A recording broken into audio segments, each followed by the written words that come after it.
नमस्कार दोस्तों, आज की इस वीडियो में हम सीखेंगे माइक्रोसॉफ्ट एक्सेल में फॉर्मूलाज टैब के अंदर फाइनेंशियल फंक्शन के बारे में। और यहाँ पे हमें काफ़ी सारे फाइनेंशियल फंक्शंस दिए जाते हैं, जिनमें से हम सीखने वाले हैं पीएमटी फंक्शन को, आईपीएमटी फंक्शन को, पीपीएमटी फंक्शन को, पीवी, एफवी और एन पर फंक्शन। तो यहाँ पे हम आते हैं सीट नंबर 1 पे, और यहाँ पे हम सबसे पहले सीखेंगे पीएमटी फंक्शन को। पीएमटी फंक्शन हम जब यूज करते हैं जब हमें किसी लोन अमाउंट की मंथली ईएमआई निकालनी हो, मंथली, वीकली या फिर क्वार्टरली, इस तरह की ईएमआई का जब हम कैलकुलेशन करते हैं तो हम पीएमटी फंक्शन का यूज करते हैं। तो आइए सबसे पहले हम सीखते हैं वीकली ईएमआई कैलकुलेट करना। तो देखिए यहाँ पे हमारे पास लोन अमाउंट है, प्रिंसिपल है 1,00,000 रुपये का, और इंटरेस्ट रेट है 12%, और यह है इसका लोन पीरियड, यानी 2 साल के लिए हम इस लोन को ले रहे हैं। तो हमें वीकली ईएमआई कितना पे करना पड़ेगा। तो चलिए यहाँ पे मैं इक्वल लगाऊंगा, इक्वल प्रेस किया, अब मैं टाइप करूंगा पीएमटी टाइप किया, नीचे आ गया, सजेस्ट कर गया, टैब प्रेस कर दूंगा, ब्रैकेट स्टार्ट हो चुका है। अब यहाँ पे नीचे आप देख लीजिए इस सिंटैक्स को। सबसे पहला जो आर्ग्यूमेंट है सिंटैक्स में वो है रेट। रेट क्या है हमारा? रेट है 12%। अब देखिए ये जो रेट है ना, ये है ईयरली, मतलब 1 साल का टोटल इंटरेस्ट रेट है। लेकिन हम यहाँ पे चाहते हैं इसको वीकली बनाना, तो हमको देखना है कि 1 साल में टोटल कितने वीक होते हैं। तो 1 साल में टोटल 52 वीक होते हैं, आपको पता होगा। तो मैं डिवाइड करूंगा इसको 52 से, डिवाइड बाय 52 से मैंने इसको डिवाइड कर दिया है। तो 52 से मैंने इसको डिवाइड कर दिया है, तो 1 वीक की जो इंटरेस्ट रेट है वो निकल के आएगी। अब मैं यहाँ पे कॉमा लगाऊंगा। नेक्स्ट आर्ग्यूमेंट क्या है? एन पर। एन पर का मतलब है नंबर ऑफ पीरियड, मतलब टोटल जो टाइम होता है ना लोन का, वो ये पूछ रहा है। तो टोटल टाइम हमारा कितना है? ये है। अब ये क्या है? ये भी ईयरली दिया गया है यहाँ पे, ईयरली। तो एक्सेल क्या करेगा? इसको ईयर में ही काउंट करेगा। तो दोस्तों हमें इसको भी वीक में कन्वर्ट करना पड़ेगा। तो वीकली ईएमआई कैलकुलेट करने के लिए हमें इसको गुणा करना है 52 से, इंटू 52। इसको हम इस तरह से गुणा कर देंगे 52 से, तो 1 वीक का जो ईएमआई है वो निकल के आएगा। अगला इसका जो आर्गुमेंट है वो है पीवी। पीवी का मतलब है प्रेजेंट वैल्यू, कॉमा लगा दिया। अब पीवी का मतलब है प्रेजेंट वैल्यू। प्रेजेंट वैल्यू यानी प्रिंसिपल अमाउंट, यानी कि हमारा जो लोन अमाउंट है वो कितना है। तो हमारा लोन अमाउंट ये है, सेलेक्ट किया। उसके बाद आ रहा है इसमें नेक्स्ट आर्ग्यूमेंट है, मैं कॉमा लगाऊंगा, कॉमा लगाया, और यहाँ पे क्या दिया गया है? एफ वी का मतलब है फ्यूचर वैल्यू। तो एफ के बारे में हम इसी वीडियो में आगे चल के सीखेंगे। तो यहाँ पे हम इसको छोड़ देते हैं। छोड़ने के लिए हमको एक बार और कॉमा प्रेस करना है। जैसे ही हम एक कॉमा और प्रेस करेंगे तो नेक्स्ट जो आर्ग्यूमेंट है वहाँ पे चले जाएंगे। यहाँ पे ये टाइप में पूछ रहा है कि आपका loan and of the period या फिर बिगिनिंग ऑफ द पीरियड है। तो हम यहाँ पे यूज करने वाले हैं एंड ऑफ द पीरियड। इसका मतलब है जिस दिन हम लोन ले रहे हैं उसके 1 महीने बाद हम पहली इंस्टॉलमेंट पे करेंगे। और बिगिनिंग ऑफ द पीरियड का मतलब है जब हमने लोन लिया और उसी दिन हमने फर्स्ट इंस्टॉलमेंट है वो पे कर दिया। तो मैं यहाँ पे and of the period use कर रहा हूँ, यानी कि 0, टैब प्रेस करूंगा, ये यहाँ पे आ चुका है। या फिर हम 0 भी यहाँ पे टाइप कर सकते हैं, ब्रैकेट क्लोज करूंगा और एंटर करूंगा। तो यहाँ पे क्या आया है? 1,082 रुपये। लेकिन यहाँ पर मैं इसको 1 कर देता हूँ, यानी कि beginning of the period. Select करूंगा, डबल क्लिक कर दूंगा इसके ऊपर, तो यहाँ पे 1 आ गया, और एंटर प्रेस करता हूँ। तो अभी क्या आ रहा है? 1,080 रुपये, यानी 2 रुपये का डिफरेंस इसमें देखने को मिल रहा है। तो आपको किस तरह से कैलकुलेट करना है आप देख लीजिए। यहाँ पे हमारा ये आ चुका है। मैं यहाँ पे बाय डिफॉल्ट मैं यहाँ पे इसको 0 रखूंगा। अगर यहाँ पे हम कुछ भी नहीं रखते हैं, इस तरह से रखेंगे और एंटर प्रेस करते हैं, तो ये by default end of the period ही ले लेता है, यानी कि 0। ठीक है, तो ये देख सकते हो 1,082.64 यहाँ पे हमारा अमाउंट आ चुका है। अब ये अमाउंट हमारा माइनस में आ रहा है, लेकिन हमें चाहिए ये प्लस में। तो डबल क्लिक करेंगे तो हम यहाँ पे माइनस लगा देंगे। देखिए यहाँ पे इक्वल के बाद और पीएमटी से पहले, तो यहाँ पे हम माइनस लगा देंगे, या फिर हम माइनस यहाँ पे लगा सकते हैं। हमारी जो पीवी वैल्यू है ना, यानी कि जो प्रेजेंट वैल्यू है ना, ये हमारा प्रिंसिपल अमाउंट, यहाँ पे हम माइनस लगा देंगे, या फिर हम यहाँ पर भी लगा सकते हैं। तो हम कहीं पर भी लगा सकते हैं। यहाँ पे मैं लगा देता हूँ माइनस और एंटर प्रेस करूंगा, तो अभी हमारा ये प्लस में आ चुका है। तो इस तरह से हम एक वीकली इंस्टॉलमेंट निकाल सकते हैं। किसी भी लोन की वीकली इंस्टॉलमेंट निकालना है तो आप इस तरह से यूज कर सकते हो। ठीक है, अब मैं आगे चलता हूँ और मंथली इंस्टॉलमेंट निकालता हूँ। तो मंथली इंस्टॉलमेंट के लिए मैं इक्वल पीएमटी टाइप करूंगा, टैब प्रेस किया, और यहाँ पे आ रहा है फर्स्ट आर्ग्यूमेंट इसका रेट में मैं इसको सेलेक्ट करूंगा। और अब मुझे यहाँ पे देखना है 1 साल में कितने मंथ होते हैं। 1 साल में 12 महीने होते हैं। तो मैं इसको डिवाइड बाई 12 करूंगा, डिवाइड बाई 12 एंड कॉमा लगाया। उसके बाद एन पर मैं इसको सेलेक्ट करूंगा, और अब यहाँ पर भी मुझे इसको मल्टीपल करना है 12 से ही। मल्टीपल 12 यानी 12 से गुणा करूंगा इसको मैं। यहाँ पे हमको ये समझना है कि आखिर इसको हम 12 से गुणा इसलिए कर रहे हैं, यहाँ पर जो ये पीरियड है ना ये ईयरली है, ईयर के हिसाब से है, लेकिन हम चाहते हैं यहाँ पर इंस्टॉलमेंट मंथली निकालना, तो हमें इसको 12 से गुणा करना पड़ेगा। कॉमा लगा दूंगा मैं। उसके बाद आ रहा है यहाँ पे प्रेजेंट वैल्यू, इसमें हम इसको सेलेक्ट करेंगे, माइनस लगा करके सेलेक्ट किया और ब्रैकेट क्लोज कर देंगे और एंटर कर देंगे। तो ये हमारा आ गया दोस्तों यहाँ पर मंथली इंस्टॉलमेंट निकल करके। अगर आपको मंथली इंस्टॉलमेंट देखना है तो आप इस तरह से आप निकाल सकते हो। अब यहाँ पे मैं आपको एक यूजफुल ट्रिक बता देता हूँ। जैसे कि यहाँ पे मैं टाइप कर देता हूँ 24 महीना, तो यहाँ पे मैंने 24 मंथ टाइप किए हैं। अब यदि मैं इसमें मैंने जो यहाँ पे मल्टीपल 12 से किया था ना, इसको मैं मल्टीपल नहीं करूँगा और मैं सिंपल इसकी जगह पर इसको सेलेक्ट कर लेता हूँ और एंटर करूँगा, तो भी वही अमाउंट आएगा। तो कहने का मतलब ये है दोस्तों, अगर आपके सामने कोई इस तरह की वैल्यू है, मंथ में है, तो आप इस तरह से निकाल सकते हैं। यदि आपके साथ ईयर में है कोई वैल्यू, तो उसको आपको मल्टीपल करना पड़ेगा 12 से। ये आपको समझ में आया होगा। मैं कंट्रोल जेड कर देता हूँ इसको। अब हम आते हैं क्वार्टरली। क्वार्टरली का मतलब है एक साल में 4 क्वार्टर होते हैं, 3-3 मंथ के। तो मैं इक्वल लगाऊंगा और PMT टैब प्रेस किया और यहाँ पे मैं रेट क्या है 12% डिवाइड बाई मैं 4 करूंगा इसको मैं, मतलब एक साल में 4 क्वार्टर होते हैं ना, तो 4 से डिवाइड करूंगा तो जो क्वार्टर हैं वो निकल के आ जाएंगे। तो एक साल में 4 क्वार्टर होते हैं ना, तो मैं 4 से इसको डिवाइड करूंगा। उसके बाद मैं कॉमा लगा दूंगा। कॉमा लगाने के बाद नेक्स्ट आर्गुमेंट आ रहा है एन पर मैं ये सेलेक्ट करूंगा और मैं इसको मल्टीपल करूंगा 4 से। तो मैंने इसको गुणा किया 4 से, कॉमा लगाया, PV हमारी ये है, माइनस में मैं इसको सेलेक्ट करूंगा और ब्रैकेट क्लोज और एंटर। तो ये हमारी आ गई दोस्तों क्वार्टरली, मतलब 1 लाख का यदि हम हर 3 महीने में एक बार किस्त अगर जमा कराते हैं तो ये हमारी क्वार्टरली EMI कैलकुलेट हो जाती है। अब आता है सेमी एनुअली, यानी 6 महीने में एक बार। तो यदि हम सेमी एनुअली इंस्टॉलमेंट पे करते हैं तो हमें एक साल में 2 ही EMI पे करना पड़ेगा। तो हम यहाँ पे यूज करेंगे इक्वल PMT और यहाँ पे हम रेट में क्या है 12%, इसको हम डिवाइड करेंगे 2 से कॉमा लगाया। उसके बाद एन पर में ये है, इसको हम मल्टीपल करेंगे 2 से, कॉमा PV में प्रेजेंट वैल्यू ये है, माइनस में इसको सेलेक्ट करेंगे, ब्रैकेट क्लोज और एंटर। तो ये हमारी EMI सेमी एनुअली इस तरह से कैलकुलेट हो जाती है। मतलब 6 महीने में हमें 28,859 रुपये पे करना पड़ेगा। अगर आपको किसी लोन अमाउंट का आपको एनुअली EMI कैलकुलेट करना, यानी एक साल में एक ही बार आप इंस्टॉलमेंट पे करें, तो एनुअली EMI कैसे कैलकुलेट करोगे? तो 1 लाख का लोन है 12% के रेट पर 2 साल के लिए, तो एनुअली EMI कैलकुलेट करने के लिए हमको इक्वल लगाना है, PMT टैब प्रेस करेंगे, रेट में क्या है 12%। और अब हमें यहाँ पे मल्टीपल और डिवाइडेशन करने की आवश्यकता नहीं, क्योंकि हम एक साल में एक ही किस्त भर रहे हैं। तो यहाँ पर ईयरली है और यहाँ पर भी ईयरली है, तो हम सिंपल कॉमा लगाएंगे। एन पर में ये है, इसको भी हमें गुणा करने की आवश्यकता नहीं है, कॉमा और प्रेजेंट वैल्यू में ये है, माइनस में इसको सेलेक्ट करेंगे, ब्रैकेट क्लोज और एंटर। तो इस तरह से दोस्तों हम ये कैलकुलेशन कर सकते हैं। अब दोस्तों मैं आपको एक चीज और बताना चाहूंगा, जैसे कि यहाँ पर हमने ये परसेंटेज में लिखा हुआ है ना, तो आपको भी ये परसेंटेज में ही लिखना पड़ेगा। यहाँ पे होम टैब में आप देख सकते हो ये परसेंटेज, इसका जो फॉर्मेट है ना वो परसेंटेज में आ रहा है इस वाली सेल का। तो आप जब टाइप करते हो ना, तो यहाँ पे परसेंटेज लगाना अनिवार्य है। यदि यहाँ पे आप परसेंटेज नहीं लगाते हो, जैसे कि मैं ये परसेंटेज यहाँ से हटा देता हूँ, हटा दिया, एंटर करूंगा, तो आप देख सकते हो यहाँ पर सबका जो कैलकुलेशन है वो गड़बड़ा गया। तो यहाँ पर आपको ये परसेंटेज में इसको लिखना जरूरी है। यहाँ पे हमको, जैसे मैंने यहाँ पे 12 लिखा और 12 के बाद में शिफ्ट के साथ में परसेंटेज का जो सिंबल होता है वो प्रेस करूंगा इस तरह से, और ये इस फॉर्मेट में आपको लिखना है, तभी जाकर के ये एकदम आपका कैलकुलेशन है वो सही आएगा। इसके बाद दोस्तों हम सीखेंगे अब PPMT एंड IPMT। अब ये क्या होता है, देखिए जब हम इंस्टॉलमेंट पे करते हैं तो उसमें कुछ पार्ट प्रिंसिपल होता है और कुछ पार्ट होता है इंटरेस्ट, और दोनों को जब हम सम करते हैं, जोड़ते हैं, तो वो बनती है हमारी EMI। तो चलिए हम यहाँ पे पहले महीने का कितना प्रिंसिपल हुआ और पहले महीने का कितना इंटरेस्ट हुआ ये हम सीखेंगे निकालना। तो यहाँ पे हम इक्वल लगाएंगे और PPMT टाइप करेंगे, टैब प्रेस किया, ब्रैकेट स्टार्ट हो गया। इसका फर्स्ट आर्गुमेंट है रेट हमारा यही है, डिवाइड बाई 12।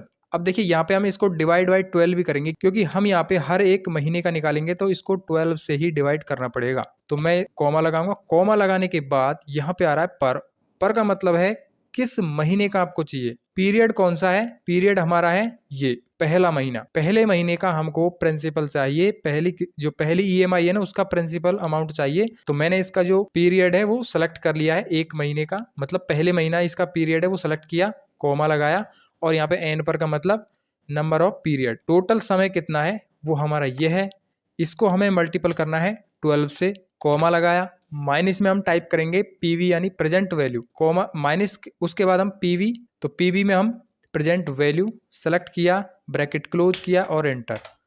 तो दोस्तों यहाँ पे आप देख सकते हो 3707, ये हमारा प्रिंसिपल अमाउंट है फर्स्ट मंथ का। अब हम फर्स्ट मंथ का इंटरेस्ट अमाउंट निकालेंगे आईपीएमटी फंक्शन से। तो इक्वल लगाएंगे आईपीएमटी, टैब प्रेस किया, रेट क्या है 12%, डिवाइड बाई 12 कॉमा पर, कौन से महीने का है मतलब पीरियड कौन सा है, पहला महीना ही है, कॉमा लगाएंगे। उसके बाद नंबर ऑफ पीरियड, तो हम यहाँ पे ये हमारा नंबर ऑफ पीरियड है, सेलेक्ट करेंगे, मल्टीपल 12 करेंगे इसको, कॉमा लगाया, और पीवी, तो माइनस में हम पीवी इसको सेलेक्ट करेंगे और ब्रैकेट क्लोज और इंटर। आप देख सकते हो यहाँ पर अगर हम इन दोनों को सम करते हैं तो हमारा जो पीएमटी आएगा ना, मतलब जो ईएमआई आएगा वो ये आएगा। तो इसके लिए हम अलग से पीएमटी फंक्शन ही यूज करेंगे, इक्वल पीएमटी, जैसा कि मैंने पहले यूज किया था, रेट में ये है divide by 12 comma into 12 comma और पीवी में ये है ब्रैकेट क्लोज और इंटर। तो ये आप देख सकते हो ये हमारा फर्स्ट महीने का ईएमआई आ चुका है, यहाँ पे हमने निकाला था वही यहाँ पे आया है। तो चलिए अब हम बढ़ते हैं आगे, यहाँ पे आता है बैलेंस। तो बैलेंस में हम देख सकते हैं ये हमारा 1,00,000 रुपये था, जिसमें से हमने प्रिंसिपल 3707 रुपये पे कर दिया। तो अब यहाँ पे जो बचेगा वो यहाँ पे हम टाइप करेंगे, तो इक्वल इसमें से माइनस करेंगे इसको, इंटर। तो ये हमारा 96,292.65 रुपये, तो ये हमारा आउटस्टैंडिंग आया है, मतलब बकाया धन ये है हमारा। अब हम इस बकाया धन का ब्याज देंगे यहाँ पे दूसरे महीने में, 1,00,000 का नहीं देंगे, 1,00,000 में से हमने ये तो दे दिया, अब ये बचा है तो इसका हम ब्याज यहाँ पे देंगे दूसरे महीने में। अब दूसरे महीने का भी हम कैलकुलेट कर सकते हैं, लेकिन हम ऐसे नहीं करेंगे। अब हम क्या करेंगे, जैसे कि मैं यहाँ पे ड्रैग एंड ड्रॉप करूंगा तो यहाँ पे हमारा कुछ भी नहीं आ रहा है, ये एरर आ रहा है। एरर आने का मतलब ये है कि हमने इसमें जो सेल रेफरेंस दिया था ना, ये B1 B2 B3 B2 B3 और B1, ठीक है, तो हमें हर सेल में यही सेल रेफरेंस देना है। लेकिन इसमें एरर आने का मतलब ये है कि इसमें B3 आया है, देखिए यहाँ पे ये नीचे आ चुका है, और यदि मैं इसको और एक सेल नीचे आता हूं तो आप देख सकते हो यहाँ पर देख सकते हो ये नीचे ये रिलेटिव रेफरेंस में आ रहा है। तो हमें क्या करना है दोस्तों, यहाँ पर इनको हमें फ्रीज करना है। F4 प्रेस करेंगे, इस तरह सेलेक्ट किया F4, और मैं इसको फ्रीज करूंगा और इसको भी मैंने फ्रीज कर दिया है। अब देखिए इसका मतलब क्या है, अब देखिए यहाँ पे मैंने D2 को फ्रीज नहीं किया है क्योंकि ये मुझे हर सेल में रिलेटिव रेफरेंस में चाहिए। तो इसमें मुझे चाहिए रिलेटिव रेफरेंस, मतलब जब ड्रैग करूंगा तो इसको ऑटोमेटिक सेलेक्ट कर लेगा, फिर उसको सेलेक्ट कर लेगा, इस तरह से रिलेटिव रेफरेंस में आना चाहिए। तो मैं एंटर प्रेस करूंगा। अब मैं ड्रैग एंड ड्रॉप करता हूँ यहाँ से, ये देख सकते हो एकदम करेक्ट वैल्यू यहाँ पे आई है, और यहाँ पे मैं डबल क्लिक करूंगा तो नीचे तक जो भी मेरा प्रिंसिपल अमाउंट है ना हर महीने का वो यहाँ पे आ जाएगा। क्लियर। अब दोस्तों यहाँ पे हम उसी तरह से आईपीएमटी को यूज कर सकते हैं। तो डबल क्लिक करूंगा और यहाँ पे मैं इस तरह से लॉक कर देता हूँ इनको, मतलब जो ये तीनों सेल है ना इनका जो सेल रेफरेंस है उसको मैं लॉक कर रहा हूँ। ठीक है, मैंने D2 को छोड़ दिया है, इंटर करूंगा, यहाँ पे मैं डबल क्लिक कर दूंगा कॉर्नर पे, ये देख सकते हो ये हर महीने का इंटरेस्ट है। उसी तरह से मैं इसको भी यूज कर सकता हूँ। F4 प्रेस करूंगा, F4 और F4, ठीक है, क्लियर, इंटर और drag and drop, double click किया, ये देख सकते हो। तो बैंक हमें जब लोन का डॉक्यूमेंट देता है तो कुछ इस तरह से ही देता है, उसमें हर एक डिटेल लिखी होती है, हर महीने का कितना ब्याज है, कितना आपका आउटस्टैंडिंग है। ठीक है, अब हम क्या करेंगे दोस्तों, इसमें हम इक्वल लगाएंगे और इसमें से इसको माइनस कर देंगे, माइनस ये, और एंटर करेंगे। तो ये अब देख सकते हो दूसरे महीने में हमारा आउटस्टैंडिंग कितना रह गया, 92,548, और पहले में कितना था, 96। तो ये इस तरह से घटता जाएगा हर महीने। अब मैं ड्रैग एंड ड्रॉप करूंगा इसको भी, तो ये देख सकते हो आप, ये यहाँ पे 0 रह गया, मतलब लास्ट मंथ में ये 0 रह गया है। यहाँ से मैं इसको कर देता हूँ डिलीट, एकदम डिलीट। यहाँ पर मैं SUM मतलब सम फंक्शन यूज करूंगा, तो अल्ट के साथ में इक्वल बटन प्रेस करूंगा, ये यहाँ पे सम फंक्शन आ गया, enter, alt equal, enter, alt equal, enter, ठीक है, और इनको सेलेक्ट करूंगा एंड कंट्रोल B बोल्ड। यहाँ पर मैं इसको कर लेता हूँ व्यू में जाकर के फ्रीज, ये मैंने फ्रीज कर लिया है, ये हमारा पूरा टेबल बन चुका है दोस्तों। अब मैं आपको थोड़ा समझा देता हूँ। देखिए यहाँ पर ये है हमारा हर महीने का प्रिंसिपल। तो इसमें तो क्या होगा, प्रिंसिपल हमारा हर महीने बढ़ता ही जाएगा और इंटरेस्ट है वो घटता जाएगा। अब घटने का कारण ये है क्योंकि हमारा यहाँ पे बैलेंस है वो भी हर महीने घटता जा रहा है, इसलिए इंटरेस्ट भी घटता जा रहा है। अब जैसे जैसे हम पे करते जा रहे हैं उसी तरह से बैलेंस यानी आउटस्टैंडिंग वो घटती जा रही है और इंटरेस्ट भी घटता जा रहा है, लेकिन ये जो प्रिंसिपल है ये बढ़ता जा रहा है। तो इस प्रकार से हम लास्ट में जा करके हमारे पास जीरो बच जाता है और ये हमारा जो ईएमआई है वो इतना है। देख सकते हो ये हमारा 24 महीने का ईएमआई उतना ही आया है। ठीक है, आपको समझ में आ गया होगा, एकदम प्रॉपर तरीके से आपको ये समझ में आ गया होगा। अब हम बढ़ते हैं दोस्तों यहाँ पे, और यहाँ पे मैं आपको कुछ इंटरेस्टिंग चीज बताने वाला हूँ। जैसे कि एक लोन लिया है हमने, बाइक लोन 90,000 रुपए का है, उसमें से हमने डाउन पेमेंट दे दिया है 20,000 रुपये। तो हमारा जो लोन अमाउंट बचेगा वो हमारा 70,000, यानी हमारा जो बाइक का फाइनेंस होगा वो 70,000 का होगा। क्लियर। अब ये जो फाइनेंस है ना ये 9% के इंटरेस्ट रेट पर है ईयरली, और ये 2 साल के लिए है। अब इसका हम मंथली इंस्टॉलमेंट निकालेंगे तो इक्वल PMT टैब रेट क्या है, ये हमारा रेट है डिवाइड बाई 12 और कॉमा लगाया। नंबर ऑफ पीरियड क्या है हमारा, ये है, इसको हम मल्टीपल 12 से करेंगे माइनस ये, और ब्रैकेट क्लोज और एंटर। क्लियर। तो दोस्तों यहाँ पे हमारा मंथली ईएमआई 3197.93 आया है। क्लियर। लेकिन हम चाहते हैं कि जो हमारा ईएमआई है वो 3,000 रुपये आए, हम ज्यादा पे नहीं करेंगे। तो इसके लिए दोस्तों हम किस तरह से ये यूज करेंगे, देखिए यहाँ पे मैंने ये माइनस का फॉर्मूला लगा के रखा है पहले ही। इसके लिए दोस्तों मैं पहले इसको सेलेक्ट करूंगा, मंथली ईएमआई वाली सेल, ये मैंने सेलेक्ट कर ली मंथली ईएमआई। और अब मैं जाऊंगा डेटा टैब के अंदर, यहाँ पर दिया गया है व्हाट इफ एनालिसिस, यहाँ पे ऑप्शन दिया गया है ग्योल सिक।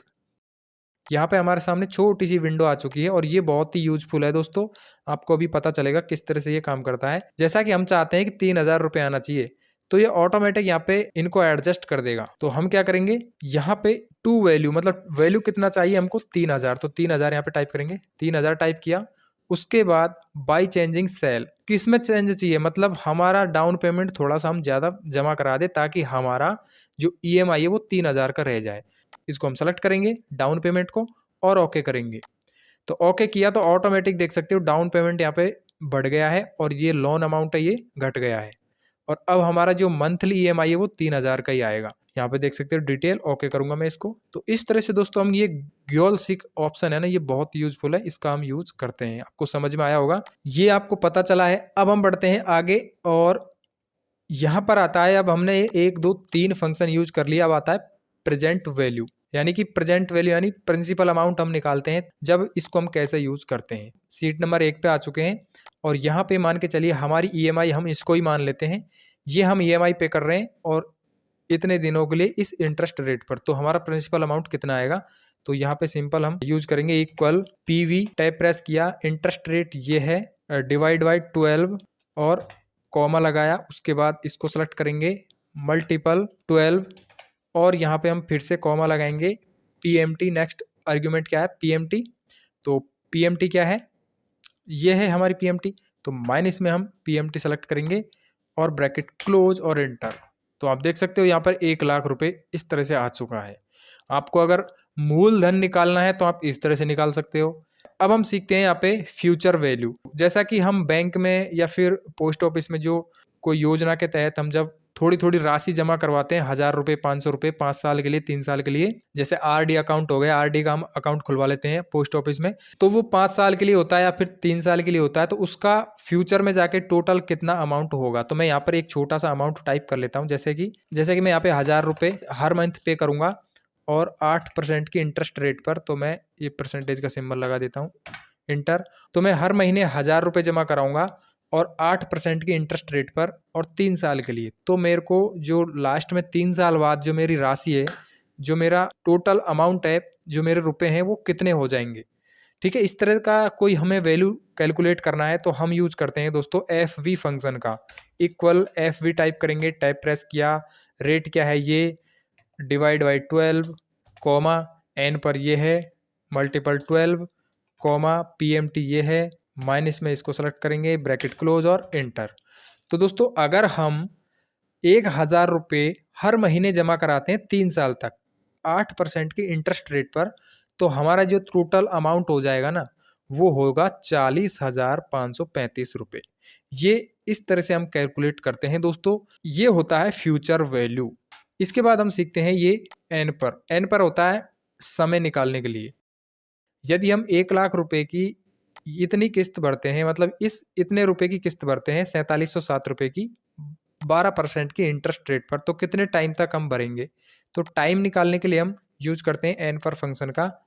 इक्वल एन पर टैब प्रेस करेंगे, रेट है ये डिवाइड बाई 12 कॉमा, और अब आता है पेमेंट। पेमेंट को हम इस तरह रखेंगे कॉमा, और इसके बाद हम इसको सेलेक्ट करेंगे माइनस लगा के, हमारा प्रिंसिपल वैल्यू, और ब्रैकेट क्लोज और एंटर।